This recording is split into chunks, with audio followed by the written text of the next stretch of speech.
Magandang araw po mga kapraps. Dito ako ngayon sa bayan po ng Pila, Laguna. Meron akong property na i-offer sa inyo. Isang farm lot po na meron na rin pong bahay. So ito na po mismo ang property mga kapraps. Yan. Ang sukat po nito ay 6,000 square meters mahigit. Ito ay titulado. So ito po mga kapraps ay meron ng linya ng kuryente at meron na rin pong linya ng tubig. May solar pump po ito mga kapraps sa loob, kasama po yun sa bintahan. At ito po, mayroon na rin tayo ditong dadaan ng tulay na pinagawa na po ng may-ari. Kasi mayroon tayo ditong irrigation mga kapraps. Ito po, irrigation po yan. So national irrigation po yan na nagsusupply ng mga tubig dito sa mga palayan na malapit sa Pila, Laguna. Ito yung mga kapraps, yung tulay. Bali ang tulay natin ay bakal na at ang lapad po niyan ay 3 meters. Ang distansya po nito sa town proper ng Pila ay nasa 3 kilometro lang po. Kung orasan natin ang biyahe, nasa 4 to 5 minutes travel time mga kapraps. Ito yung frontage niya hanggang doon po sa puno ng mangga. Yan. Nasa dito naman po mga kapraps, dito din po sa may puno ng mangga. Yun yung pinaka frontage nito. Pasok na po ang sasakyan. Yan, malapad po ang ginawang tulay ng may-ari mga kapraps. So ayun po, may mga sasakyan po sa loob. Yan, so ang daming tanim nito. Iba't ibang mga prutas. Okay, pasok po tayo. Ako nga po pala si Buds, ang inyong laging kasama para sa virtual viewing sa mga property na i-offer namin sa inyo. So dito sa harapan ng property ay marami tayong mga puno. May puno ng santol, may langka, may puno ng mangga, mayroong mga puno ng niyog, may abukado. Doon may mga rambutan ng kapatid, namumula na yung mga bunga ng rambutan, mga hinog na. Tapos meron tayo ditong parking area. So ito mga kapraps, nandito ang bahay sa may gitna ng property. Dito sa area na to, maraming mga puno ng niyog. Yan. Tapos yung pinakadulo ay may puno ng santol na malaki. Meron tayo dito mga kapraps, kulungan ng baboy. Ayan. So pwede kayong mag-alaga ng baboy din dito. Ito yung kulungan ng baboy. Tapos yung kaharap natin ng mga bahayan, mamaya po mga kapraps, ipakita ko yung drone video nitong property. Yan, mga kapitbahay po natin yan. Kita ko lang para makita nyo po yung mga katabi ninyong bahay.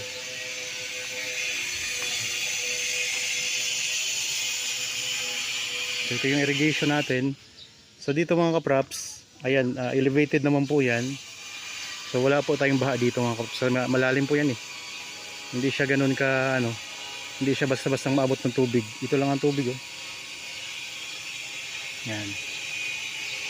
So, ayun lang po ang barangay road. Ayun ang mga kapitbahay natin dito. So ito yung direction papunta sa town proper. Yan yung kalsada mga kapraps. Okay, ikot na tayo dito. So dito muna tayo sa may bandang gilid. Ipakita ko sa inyo yung piggery mga kapraps. Pero hindi po pwedeng madaming baboy ha. Ano lang, yung backyard piggery lang mga kapraps. Hindi ganun kadami. Yan ito. Ang lalaki ng mga baboy na alaga. Nasa harap po ito sa may malapit sa kalsada po yung mga props, yung baboyan na to. Mayroon din mga suha, may guyabano, mga puno ng mahogani. Yan, pwede rin kayo mag-alaga ng manok. Ayan, ang lalaki ng mga manok dito. Yan, may abukado dito. Tapos may mga saging din. Ito mga mahogani yan, may mga maliliit pa na tanim na mahogani. Ito yung bahay. Ang bahay po mga kapraps Meron itong 3 kwarto, tapos may 2 CR sa loob. At sa labas naman po mayroon din tong CR. Kaya lahat-lahat ang CR dito sa loob ng property ay 3. Ikutin natin to, literal na ikutin natin tong property mga kaprops ha. Dito may malalaking puno ng mangga tayo sa may harapan. Mayroon pa kayong half court, oh, basketball court. Yan.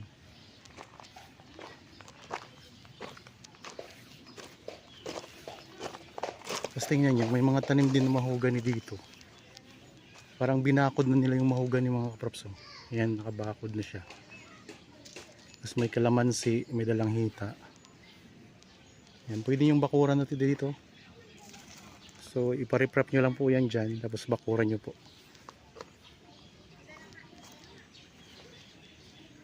Sa ngayon kasi may nakatira dito sa bahay yung kapatid ng may-ari.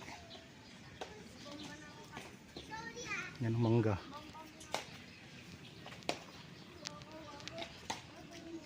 Tapos hanggang doon po yan mga kaprops. Oh. Ayun po ang pinakadulong boundary nito sa front ng property. Tara, ito tayo. Yan, meron kayong sa harap ng bahay, meron kayong ano, puno ng avocado.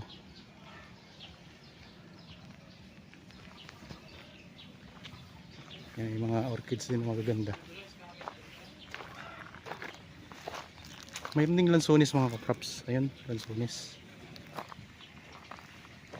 Ito yung bahay. Tapos meron itong ano, parang ginawa nilang paliguan, parang maliit na swimming pool mga kaprops. Ayan. Tapos ang tubig ay, ang gamit nila ay solar pump mga kaprops. Kasama na po yan sa bentahan ng solar pump. Dito maraming puno ng mga rambutan dito mga kaprops, at may mga bunga, no? Daming bunga. Yan, namumula bunga ng rambutan. Tapos may mga orchids na tanim. Tara, punta naman tayo dito. Ito yung gilid ng bahay mga kaprops. Yan. So hindi lang tayo makapasok kasi may mga gamit po dyan. Nakatira po kasi dyan ang kapatid ng may-ari. May bilyaran pa dito. Yan.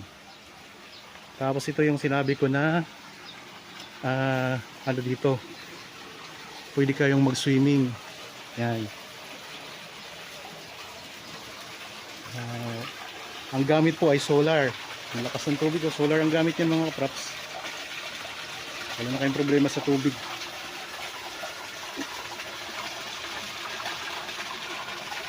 Yan. Kung kayo ay gustong magpalamig, pwede kayong magtampisaw dito sa maliit na swimming pool na to.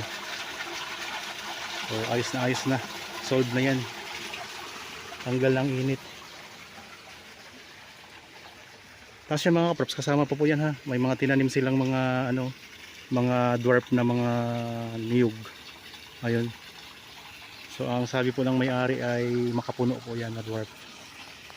Nandito ang tanim ay mga rambutan, mga lansones. Tapos mayroon din itong mga palaisdaan na maliliit. Bali may nag-aalaga kasi sila dito ng ano, ng yung isda na pang aquarium. So mamaya sa likod ipakita ko rin yun. Mayroon silang alaga doon ng mga pang aquarium. Tingnan nyo yung ano, rambutan. Hinog na yung mga bunga mga kaprops. Nandito tayo. So may bahay ka na mga kaprops, may farm lot ka pa. May farm ka pa na yung punong-puno ng mga prutas. At meron pa kayo ditong tanim na puno ng kawayan. No? Yan. Dito santol. Tapos may malaking mahogany. Ayan ang mahogany po yan mga kaprops. At dito sa likod, meron tayong view. Yan, tanaw natin ditong magandang bundok mga kaprops. Medyo malabo nga lang po. Kasi ano ngayon, makulimlim. Tapos meron tayong mga tanim na mga saging. Tapos may mga Madrid de cacao din po na mga tanim yan mga kaprops. So ang ganda ng property. So ano na, kompleto na siya. Kaya kung interested kayo mga kaprops, ang presyo nito nandyan po sa description box. Tapos ang ibang detalye nandyan din po sa description box, pati yung presyo nandyan din po sa title mga kaprops ng video. Yan, dito tayo sa may bandang gilid ng property ha. Punta naman tayo sa likod. Ganda na saging, may bunga na rin yan. Punta tayo sa likod. Pakita ko naman po yung fish pond na inaalagaan nila ng mga pang-aquarium na mga crops, mga isda.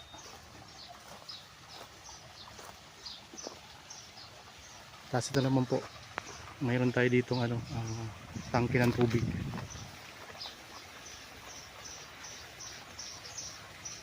Ito yung likod, kasama po yan.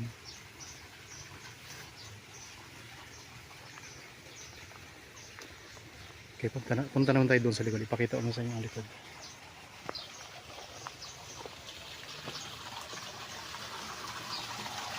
Okay, magandang ano po. Ano po. Pinibidyohan na namin, sir. Pupunta ka doon sa likod. Dito naman tayo sa may likod. Anong po yan, sir? Ano po itong prutas, sir? Itong ano po? Ano po yan? Anong prutas po? May bunga? Oo. Ay, kasi kanina ka. Dubas yan? Oo. Nakakain din yan? Sige ba, dito ka sa likod. Papunta naman tayo sa likod mga kaprops. Ito yung solar pump.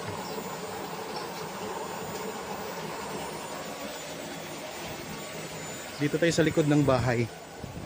So likod na rin po ito ng property. Yan, kasama po yan mga kaprops. Hanggang doon po sa mga tanim na yun. Ulitin ko lang, ang sukat nito ay nasa 6,000 square meters po mahigit. Yan, malawak po tayo dito. At meron tayong tanim dito na tubo. Pwede kayo ditong magtanim ng mga gulay. Yan, may mga kangkong pang tanim.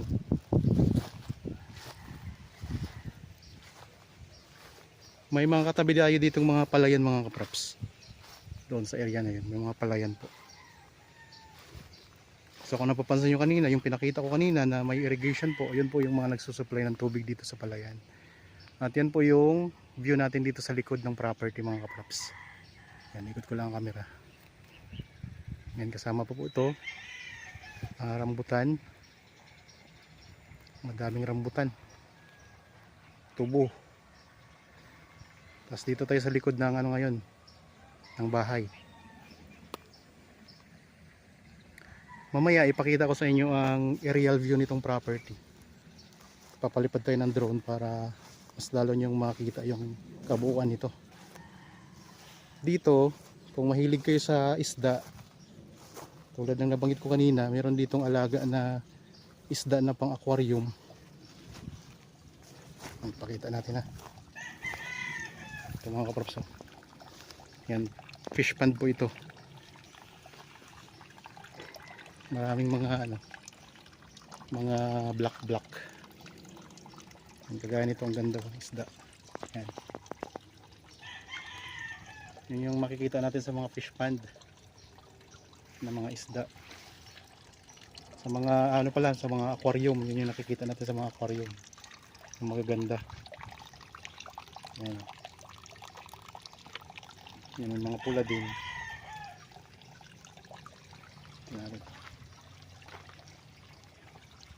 Yan, ang gaganda ng mga isda. Sa likod po ito ng property mga kaprops. Doon sa harapan ay mayroong doon yung kulungan ng baboy. Maliit na piggery. So yan, puro isda yan na mga pandekorasyon. Tapos dito may meron ditong mga hipon na maliliit mga kaprops na kulay pula. Yan, mga hipon yan, yung nakikita nyo po na mga pula. Mga hipon po yan. Daming hipon So dito sa likod likod na to ng property mga kaprops. Pila Laguna. 6,000 square meters mahigit. Meron na kayong bahay dito. Titirhan nyo na lamang po. May 3 kwarto yung bahay at mayroong 2 CR sa loob. Yan, balik tayo doon mga kaprops. Papalipad tayo ng drone. Pakita ko yung aerial view nitong property.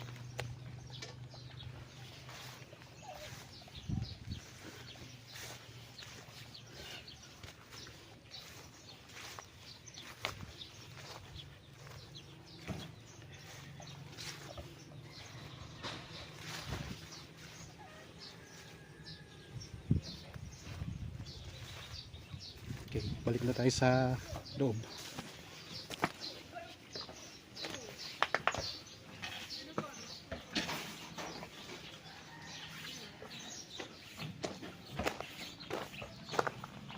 Kung kayo po ay gustong mag-exercise, pwede kayong mag-basketball dito mga kaprops.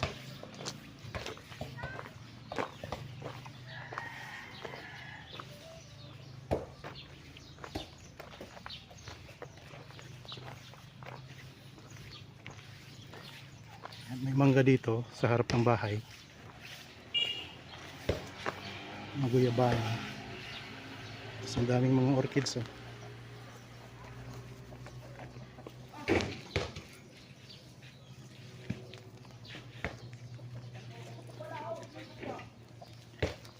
Okay mga kaprops.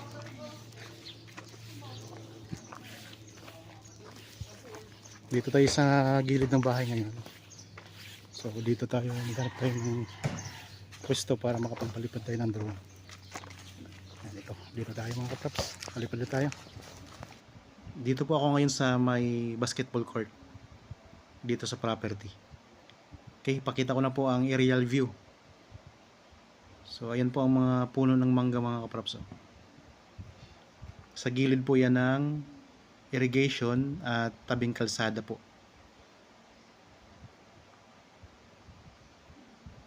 Makikita natin dito yung mga property na nasa palibot nitong ino-offer ko sa inyo. Pati po mga kapitbahay at yung buong area nitong property mga kaprops. Sa mga viewers po pala ngayon na mayroon ding property na gustong ibenta at di pa mahanapan ng buyer, pwede nyo kaming kontakin para makuha na namin ng video ang inyong property at ma-feature natin nang sa ganun mahanapan po natin ng mga potential buyer mga kaprops.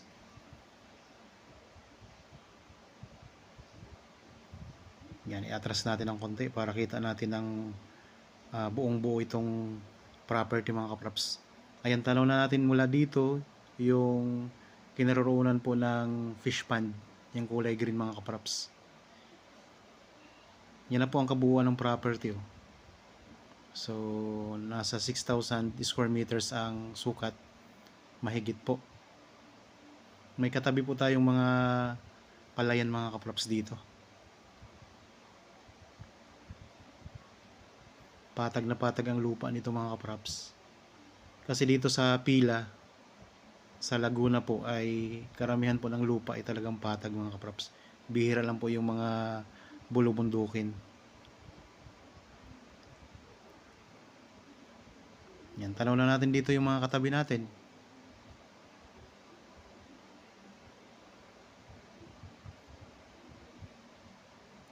Yan, itong kalsada na to, itong pakaliwa, yan po yung papunta sa town proper.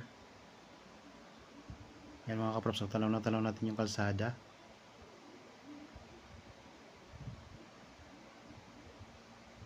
Yan, may malawak po na palayan dito.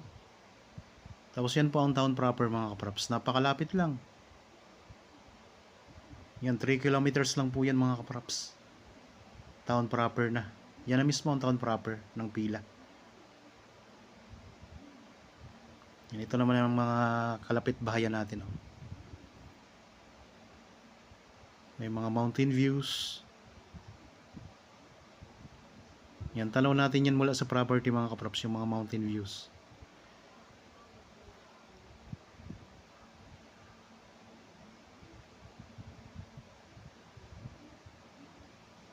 Yan, dito na po ulit tayo sa property. Ayan po. Mula dito tanaw din natin yung solar panel mga kaprops. Nasa bahay po. Okay, ipakita ko naman yung mismong kalsada. Ayan po ang kalsada mga kaprops. Ito yung mga kaharap natin ng mga bahayan.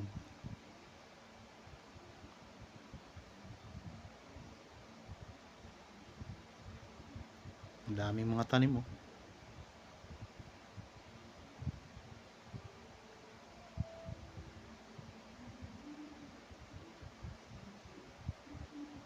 Okay.